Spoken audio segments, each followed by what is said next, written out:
Welcome to our channel. నేను మీ master Durga Prasad. ప్రముఖ సినీ critic Dasari Vignan గారు మనతో పాటు ఉన్నారు. సార్ నమస్కారం. సార్ నమస్తే అండి. విజ్ఞాన్ గారు, ఆడవాళ్ళు ఈ దేశంలో వ్యాపారాలు చేస్తుంటారండి, దాంట్లో తప్పేం లేదు. కానీ కవిత గారి విషయంలో ఒక వ్యాపారం చేసి ఆవిడ మరి ఎంతవరకు ఆవిడ అరెస్ట్ అయ్యారు. అదేంటి, మళ్ళీ మోడీ గారు వచ్చిన టైము ఈవిడ అరెస్ట్ చేసిన ఒకే రోజు అయింది. నేనేమన్నానంటే ఆవిడ ఏం తప్పులు చేసింది అసలు? సరే, కట్టే కొట్టే తెచ్చేలాగా జస్ట్ క్లుప్తంగా చెప్పేద్దాం. లిక్కర్ స్కామ్ ఆల్మోస్ట్ అందరికీ తెలిసిన విషయమే అయినప్పటికీ కూడా తెలియని వాళ్ళ కోసం జస్ట్ సింపుల్గా చెబితే మిగతా క్యారెక్టర్స్ అన్ని హైడ్ చేసి జస్ట్ కవిత పేరు మాత్రమే చెప్తాను నేను.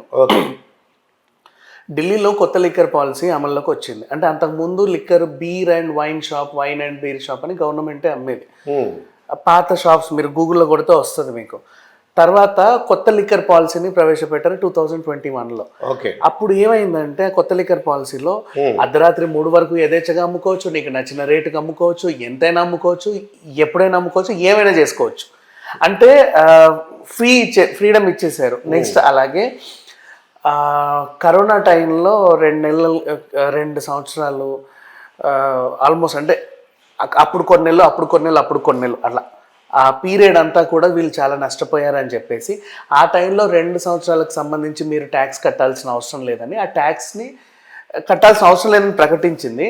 అప్పటికే ఆల్రెడీ ట్యాక్స్ కట్టిన వాళ్ళు ఉంటారు కదా 30 కోట్లు, అవి వెనక్కి ఇచ్చేసింది. అదొక 140, ఇదొక 38, మొత్తం కలిపి 178, 180 అటు ఇటుగా లాసే గవర్నమెంట్కి. సరే, ఎందుకు ఈ సిస్టమ్ని తీసుకొచ్చింది అండ్ సడన్గా ఏం జరిగింది అంటే, ఢిల్లీలో కొత్త లిక్కర్ పాలసీ పెడితే వాళ్ళు కొంతమందికి టెండర్లు ఇస్తారు. ఆ కొంతమందిలో ఎక్కువ వాటా మనం కంపెనీ తరఫున వెళ్తే బాగా వ్యాపారం చేసుకోవచ్చు, లక్షల్లో కోట్లలో మిగులుతుంది. ఇలా ఢిల్లీలోకి ఎంటర్ అయ్యి మిగతా రాష్ట్రాల్లోకి విస్తరించవచ్చు అనేది ఒక ఇది ఉంది. అయితే అది ఇప్పుడు మన దేశవ్యాప్తంగా మందు అంటే ఎక్కువ గుర్తొచ్చేది తెలంగాణని. అంటే టాప్ 2 ప్లేస్లో ఉంది. ఫస్ట్ అరుణాచల్ ప్రదేశ్ అయినప్పటికీ మన దగ్గర ప్రతిదీ సందర్భమే. ఇప్పుడు న్యూ ఇయర్ వచ్చిందా, మందే. జస్ట్ 2 అడుగులు అటు ఇటుగా సమ్మక్క సారక జాతర వస్తుంది 2 ఏళ్ళకోసారి, లేకపోతే 7 ఏడాదికోసారి మినీ సమ్మక్క సారక, అది మందే. 4 రోజులు అట అనుకునేసరికి మళ్ళీ బోనాలు వచ్చేస్తాయి, మందే.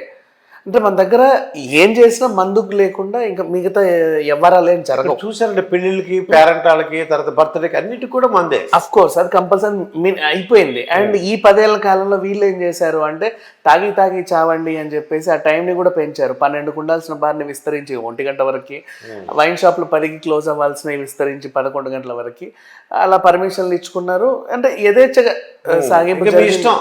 ఇంకా చెప్పాలంటే మన దగ్గర అసలు వైన్స్ కంటే ఈ బిజినెస్ కంటే కూడా 2 ఏళ్ళకోసారి ఈ లక్కీ లాటరీలు తీస్తారు కదా వీళ్ళు, ఆ బిజినెస్ ఇంకెక్కువ అవుతుంది. ఆ టెండర్ల కోసం వచ్చే డబ్బులు ఇంకా ఎక్కువ.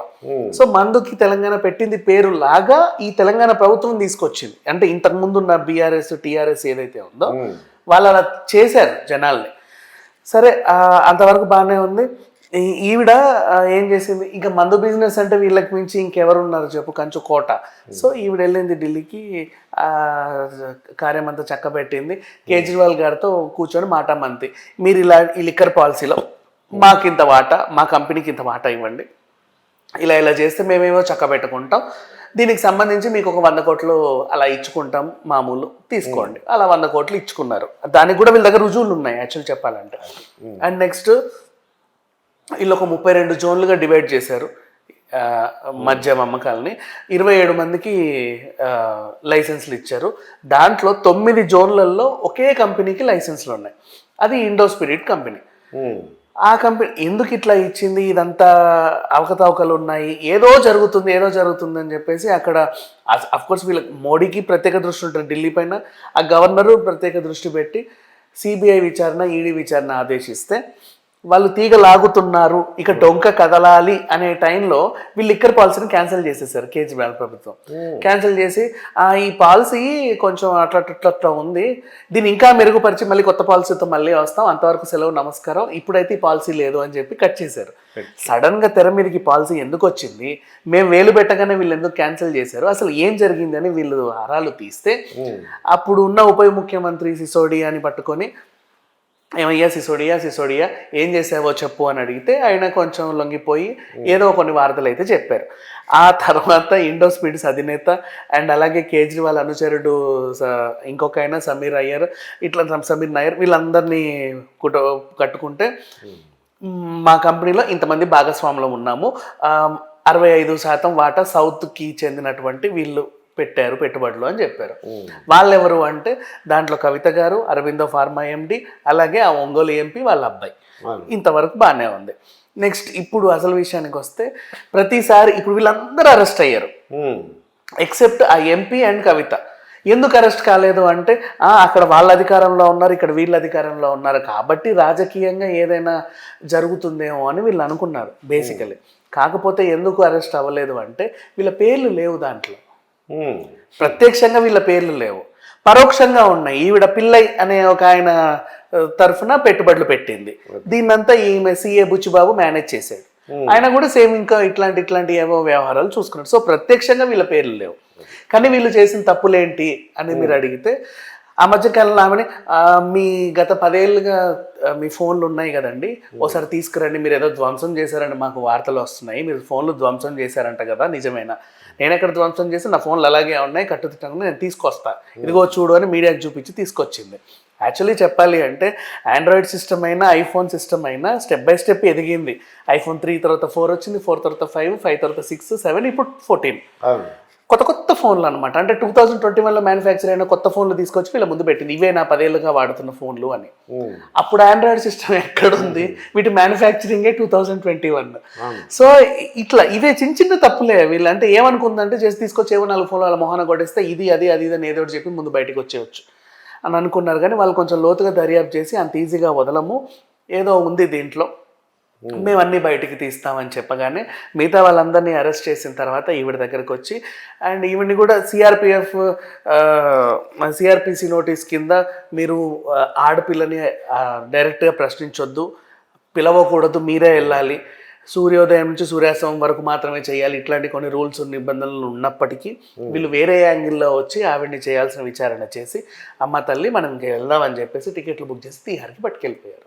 అంటే వాళ్ళ దగ్గర అన్ని రకాల ప్రూఫ్స్ ఉన్నాయి, వాళ్ళు ఏదో మాట్లాడుకుంటున్నారు. బట్ ఈవిడ అరెస్ట్ అయ్యింది అండ్ జైలుకి వెళ్తుంది, శిక్ష కూడా పడుతుంది అని మాత్రం బయట టాక్ అనేది ఉంది.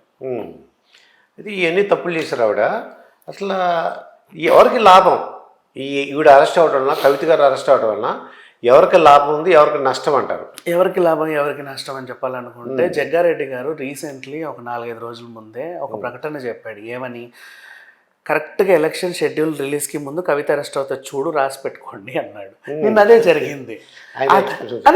ఎందుకు అలా జరిగింది అంటే కొంచెం రాజకీయ విశ్లేషకులు వీళ్ళ అంచనాల ప్రకారంగా సింపుల్గా మనం కూడా మాట్లాడుకోవచ్చు. ఏం జరిగిందంటే మొన్న అసెంబ్లీ ఎలక్షన్స్ టైంలో కవిత అరెస్ట్ అవుతుంది అని అందరూ అనుకున్నారు.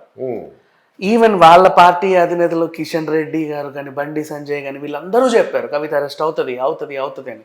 లాస్ట్కి అయ్యిందా? అవలా. అలా వెళ్ళింది, ఇలా వచ్చింది. అదే ఈవిడ పేరేం లేదండి, వెళ్ళిపోవచ్చు అన్నారు.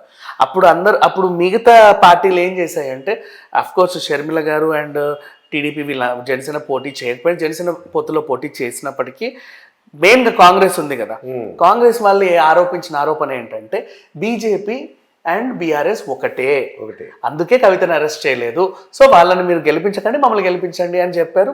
జనాలు కూడా నమ్మారు, ఎందుకంటే కవిత అరెస్ట్ అవ్వలేదు కదా. అంటే జనరల్గా ఏమనుకుంటున్నారంటే ఢిల్లీలో కలిసి ఉన్నారు, గల్లీలో పోటీ పడుతున్న యాక్షన్ ఢిల్లీ గల్లీ అని పెట్టారండి. ఎగ్జాక్ట్లీ. సో వీళ్ళు నమ్మక కాంగ్రెస్ వచ్చింది. ఇప్పుడు మళ్ళీ ఎంపీ ఎలక్షన్స్ ఉన్నాయి కదా, ఈ టైంలో కూడా మళ్ళీ కవితను అరెస్ట్ చేయకపోతే మళ్ళీ అదే రిపీట్ అయ్యే అవకాశం ఉంది. కాబట్టి కవితను అరెస్ట్ చేసి మాకు వీళ్ళకి సంబంధం ఏం లేదు, వాళ్ళే మేమే అని చెప్పదలుచుకున్నారు వీళ్ళు అని జగ్గారెడ్డి గారు అన్నారు. ఆయన చెప్పింది సర్లే చూద్దాంలే అనుకునే టైంలో నిన్న కరెక్ట్గా అదే సిచ్యువేషన్ ఏర్పడింది. సో ఈ ఎన్నికలని దృష్టిలో పెట్టుకొని మాత్రమే వీళ్ళని అరెస్ట్ చేశారు, ఇది కూడా హైడ్రామానే అని మళ్ళీ కాంగ్రెస్ ప్రభుత్వము జనాల్లోకి బలంగా తీసుకెళ్తుంది. ఇక్కడ జస్ట్ అరెస్ట్ చేసినట్టే చేస్తారు, అక్కడ తీసుకెళ్లి వీళ్ళ అన్ని బాగానే ఉంటాయి, ఏం ప్రాబ్లం ఏం లేదని చెప్పేసి చెప్తున్నారు. ఇదండి దాసరి విజ్ఞానకర్త జరిగిన ఇంటర్వ్యూ. మరొక ఇంటర్వ్యూతో మీ ముందు ఉంటాను. మీ మాస్టర్ దుర్గా ప్రసాద్.